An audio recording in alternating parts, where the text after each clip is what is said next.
cá estamos para mais uma edição do Aprender a Comer, sempre com a nutricionista Mariana Chaves. Olá, Mariana, bem-vinda. Olá, Nelson, obrigada. Olha, no programa da semana passada falamos de estilo de vida saudável e como isso tem impacto na prevenção de várias doenças, falamos nomeadamente do cancro, falamos também de raspão nesse episódio de alimentos ultraprocessados. De resto, já tínhamos aqui feito um programa dedicado a este tema há algum tempo, com uma lista de alimentos a evitar.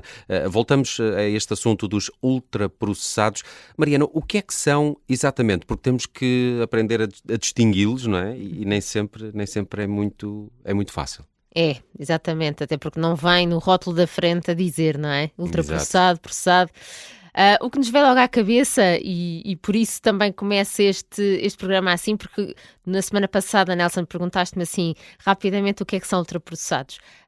E eu acho que o que vem logo à cabeça são as gomas, as batatas fritas, as pizzas, mas na verdade nós podemos reconhecer ultraprocessados. Vem salsichas. Salsichas são ultraprocessados? Completamente. São, é? Claro. É, engraçado. Aquilo que tu podes ter sempre à mão, como tarefa ou como o nosso objetivo para identificar, é olhar a lista dos ingredientes. Normalmente se têm nomes difíceis de entender, substâncias que nós não usamos na nossa cozinha, que foi um ponto que falámos no anterior podcast dos ultraprocessados. É uma boa dica. Por exemplo, uma substância que também já falámos em tempos, que se chama glutamato monossódico. Este dá um sabor que nós dizemos tecnicamente que se chama umami, que é típico da comida chinesa, mas é usado em muitos produtos alimentares, como biscoitos, como aqueles molhos já feitos para massas, para saladas, os nuggets congelados, as pizzas, as salsichas que dizias, as sopas instantâneas ou aqueles caldos. Os caldos, pois é. Esses são ultraprocessados. Totalmente, ultraprocessados, tudo isto que estamos a falar aqui. Aqueles cubos, não é? Exatamente, para dar o dito sabor. Porquê? Porque este glutamato monossódico, o que ele vem é, com este sabor umami, é realçar o sabor dos alimentos. Portanto, está lá como intensificador de sabor. Mas a verdade é que quando nós dizemos que na lista de ingredientes tem que estar alguma coisa que nós não conhecemos e não usamos na nossa cozinha, a verdade é que já estamos expostos a tanta lista de ingredientes tão complexa há tanto tempo que há ingredientes, por exemplo, como a lecitina de soja, que para algumas pessoas já pode parecer quase familiar, não é? Já lemos tantas vezes. Mas a verdade é que não deixa de ser um ingrediente do produto ultraprocessado.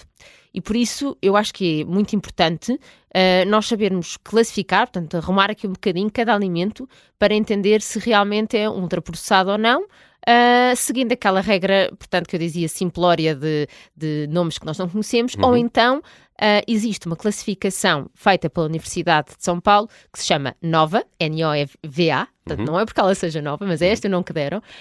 Foi mais ou menos em 2016 que isto foi definido, em que dão, por exemplo, uma regra para as pessoas seguirem, que é se os ingredientes tiverem, se a lista de ingredientes tiver 5 ou mais ingredientes, à partida podemos desconfiar. Claro que poderia ser só uma receita espetacular cheia de ingredientes bons, mas mas se um produto tem mais do que 5 ou mais ingredientes... Desconfiei. Pode ser um ultraprocessado. Ajuda-nos então a classificar e também a arrumar a nossa despensa, não é? dos processados e ultraprocessados.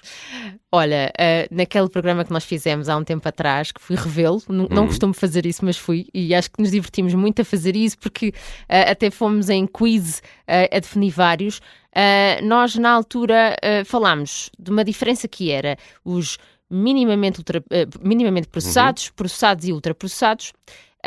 E, na verdade, para que não haja dúvidas, eu acho que temos que começar com esta classificação per si, cada uma bem definida, para as pessoas conseguirem entender os conceitos e assim, quando for ao supermercado, conseguirem utilizar. Portanto, eu acho que é bastante linear o conceito de alimento natural, não é? Todos nós percebemos. Natural, okay. Portanto, vem da natureza, o homem não altera nada, as frutas, os vegetais, os ovos. Depois...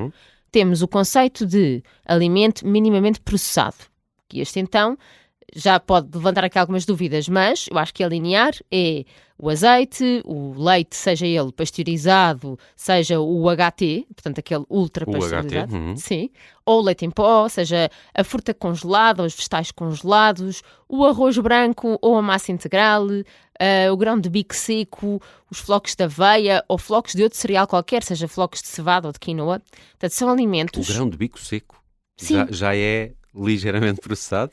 É minimamente processado. Não é natural? O que acontece é que tu não encontras na natureza nesse estado. Ok. E muito menos embalado. Por um processo, ok. Ou seja, o conceito aqui é, há alguma alteração, pode ser mínima, seja ela para facilitar a durabilidade, para facilitar o consumo. Sim, exatamente. Portanto, a natureza não criou o grão de bico dessa forma como tu apanhas no supermercado. Pronto.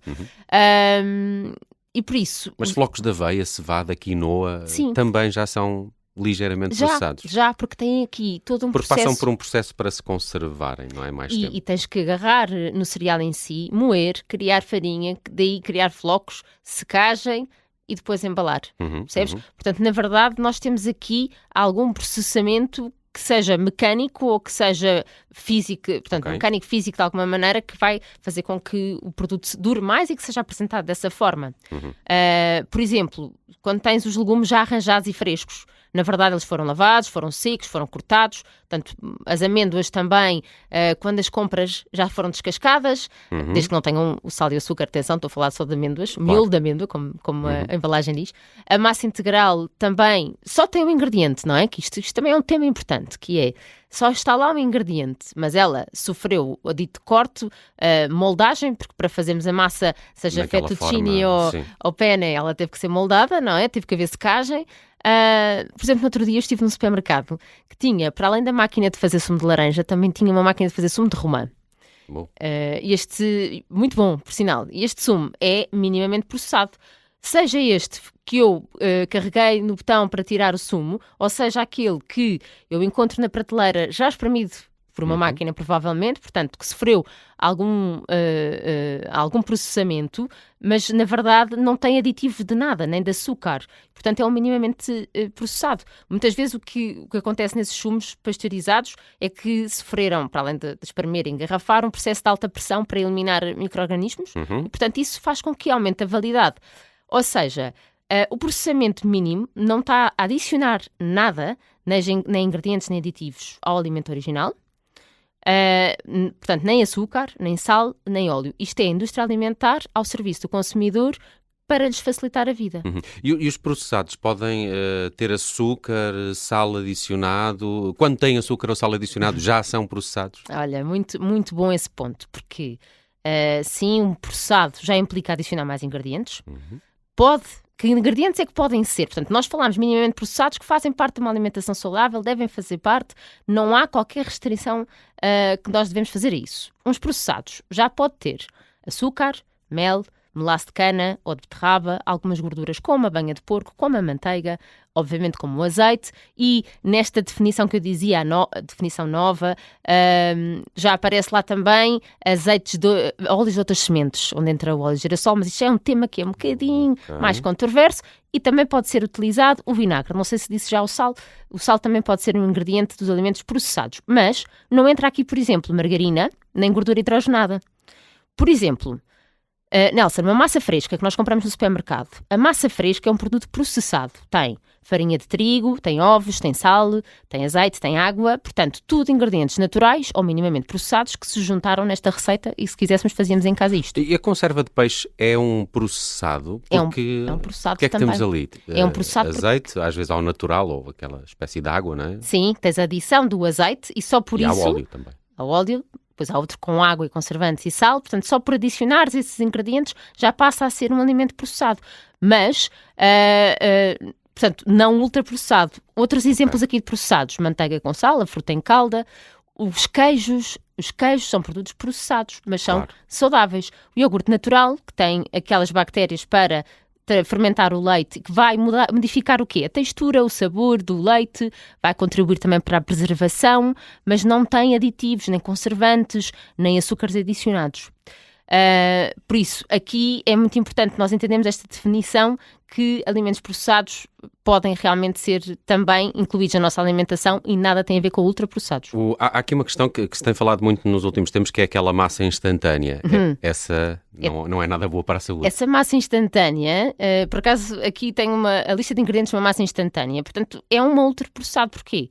Tem, para além da farinha de trigo, que já todos achámos que ia ter, tem óleo de palma normalmente, tem sal e depois tem o que eles chamam de tempero. E no tempero aparece sabor a frango, Pois é, exato. Aparece intensificador de sabor, Isso é que estraga tudo. que é o dito glutamato monossódico que eu disse no início, que tem um E específico, é o E621. Tem açúcar, tem proteína de soja hidrolisada, tudo isto são ingredientes que nós não conseguimos encontrar na natureza para adicionar e, por isso, são ultraprocessados. Por falar em soja, aquelas bebidas de soja ou de amêndoa que as pessoas optam por substituir o leite, esse é um produto ultraprocessado? Esse é um tema, assim, praticamente 99% tem emulsionantes, gomas, vegetais, tem estabilizantes, portanto, na verdade, trata-se de um produto ultraprocessado. Muito bem, estamos a ficar sem tempo para este aprender a comer, mas muito interessante estas explicações da Mariana Chaves para começarmos a distinguir bem o que são produtos naturais, processados e ultraprocessados, estes últimos, claro, a evitar na nossa alimentação. Passo pelo Aprender a Comer no Spotify. A Mariana deixa lá sempre uma pergunta a propósito do episódio desta semana em que falamos deste tema. Para a semana, a Mariana ajuda-nos aqui a ter uma alimentação mais saudável com outro tema. Até lá, Mariana. Até lá.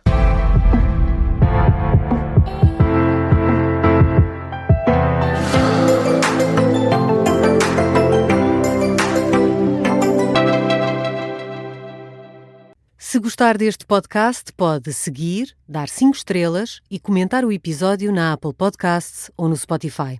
Pode também subscrever e gostar no YouTube.